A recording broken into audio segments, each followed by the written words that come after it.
मोज़ज़ कतन को अस्सलाम वालेकुम तासो गोरी लगियाई जमा यूट्यूब चैनल और फेसबुक पेज मोज़ज़ कतन को ज़नन active voice and passive voice of relative pronoun who in present indefinite tense structure number 2 स्टार्ट को मोज़ज़ कतन को वीडियो तरपाए पूरी उगोरी दे दपारे चितास पे पोई से राज़े चे शुरू यकड़ू active and passive voice of relative pronoun who in present indefinite tense structure number 2 मोज़ज़ कतन को दे तर्जमा द रिलेटिव प्रोनाउन हु वाला एक्टिव वॉइस और पैसिव वॉइस पर फेल हाल मुतलक की स्ट्रक्चर नंबर या जोड़क नंबर 2 मोज़ज़ कतन को कल चे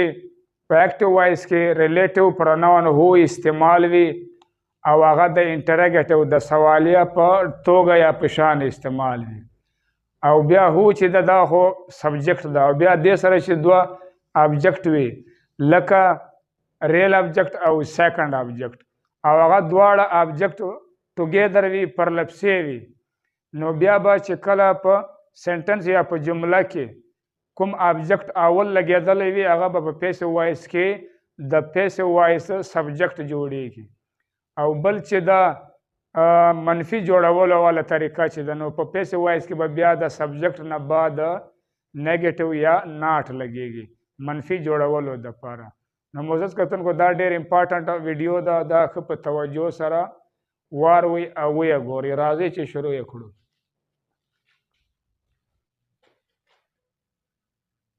ایکټیو وی مطلب د وایس هو ټیچ یو ګرامر څوک تا ته ګرامر ښایي دا د پښتو د ایکټیو وایس ترجمه ده نو مزز کتونکو دا هو چې دی د دې چې کوم سټیټس ده یا حالت هغه د انټراګیټیو سوالیه والا وي چې کله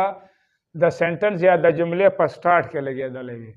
نو بیا به داسې سنټنس یا جملې سره دغه کوېشچن مارک یا د انټراګیټیو مارک لګول هم ضروري وي نو مزز کتونکو په دې سنټنس یا په جمله کې چې دا هو چې دی دا سبجیکټ ده او یو چې دا ابجیکټ ده دغه ریل ابجیکټ ده او ګرامر چې دا هم ابجیکټ ده او دا سیکنډ ابجیکټ ده دویم ابجیکټ ده او دا دواړه پرلپسې سره لګېدلي دي نو دا به لګېږي پرلپسې چې بیا کله د یو په ځای باندې ګرامر لګېدلی وي یعنې کې اول ګرامر لګېدلی وي بیا هغه نه بعد یو وي نو بیا به د ګرامر او د یو ترمنځ ټو لګېږي لکه دا ګرامر ده دا ټو لګېدلی ده دا بیا یو لګېدلی ده او چې کله ریل ابجیکټ مخته لګېدلی وي په جمله کې اول لګېدلی وي نو بیا به دا ټو چې دی دا به پکې نه راځي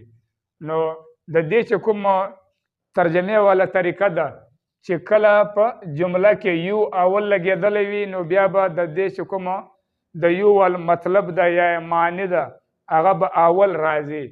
تاسو دې پوینټ ته ښه غوږ کېږدئ هو ټیچ یو ګرامر څوک تا ته ګرامر ښایي نو موزز کتونکو کله چې بیا د یو په ځای باندې ګرامر وي او د ګرامر په ځای باندې یو وي نو بیا دا جمله ده هو ټیچ ګرامر ټو یو څوک ګرامر تا ته ښایي نو اول به د ګرامر ذکر کیږي چې کله اول ګرامر لګېدلی وي او چې کله اول یو لګېدلی وي نو بیا به اول د یو ذکر کیږي نو دا په دې کې معمولي غوندې ډیفرنس ده یا فرق ده نو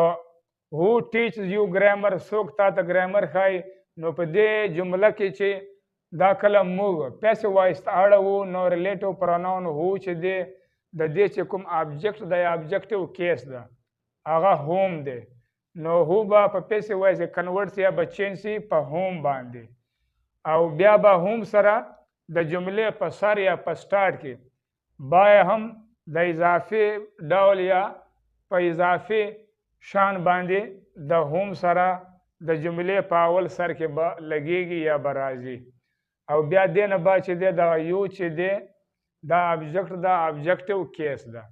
نو د یو چې کوم سبجیکټ ده یا سبجیکټیو کیس ده هغه هم یو ده نو یو به په پیسیو وایس کنورټ سي یا به چینج سي په یو باندې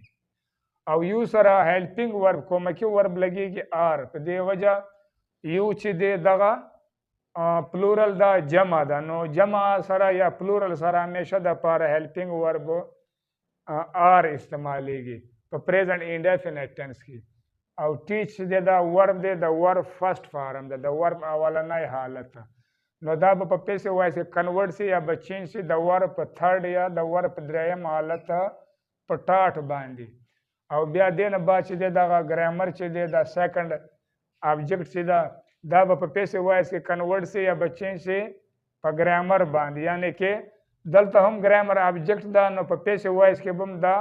آبجیکټ لګیږي په دې کې چینجینګ یا تبدیلی یا بدلول دا شی نشته دا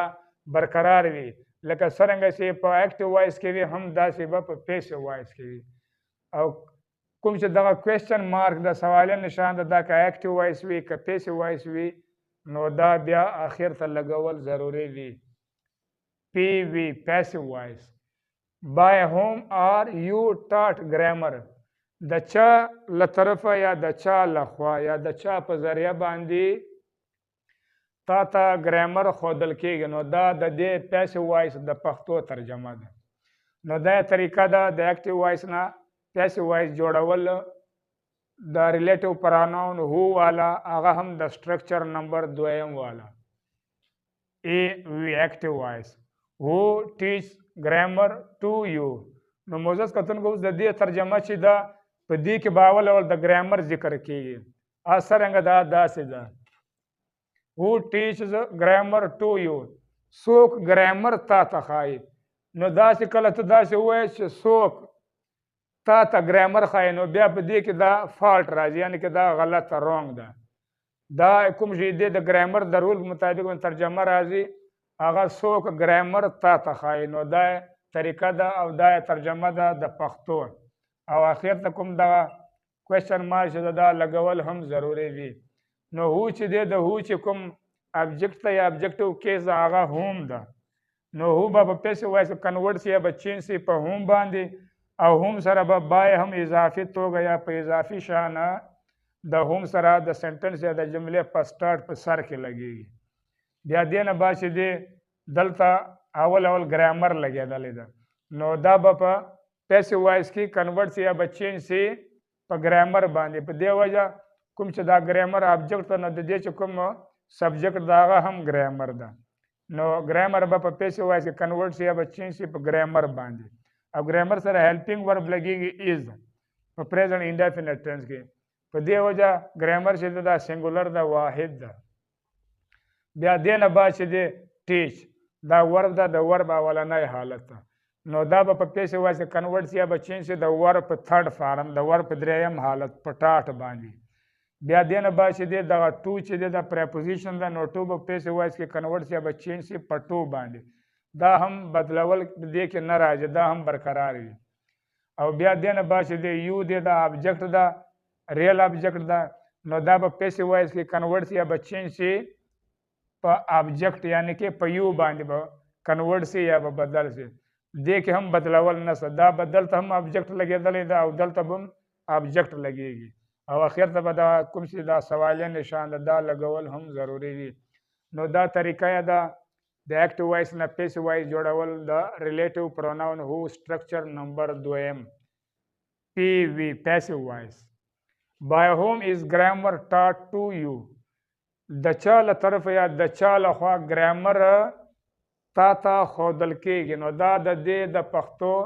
ترجمه ده د دې پیسیو دا د ویډیو پای معزز کتونکو که چیرې زما دا ویډیو تاسو خوښه شوي نو بیا سبسکرایب کړئ او په حال باندې هم ضرور کلیک وکړئ او ورسره لایک یې هم کړئ انشاءالله مخکنی ویډیو کې به ایکټیو وایس اینڈ پیسیو وایس آف ریلیټیو پروناون هو ان پریزنټ انډیفینټ ټینس سټرکچر نمبر دریم به زده کوو تر هغه پورې د الله په امان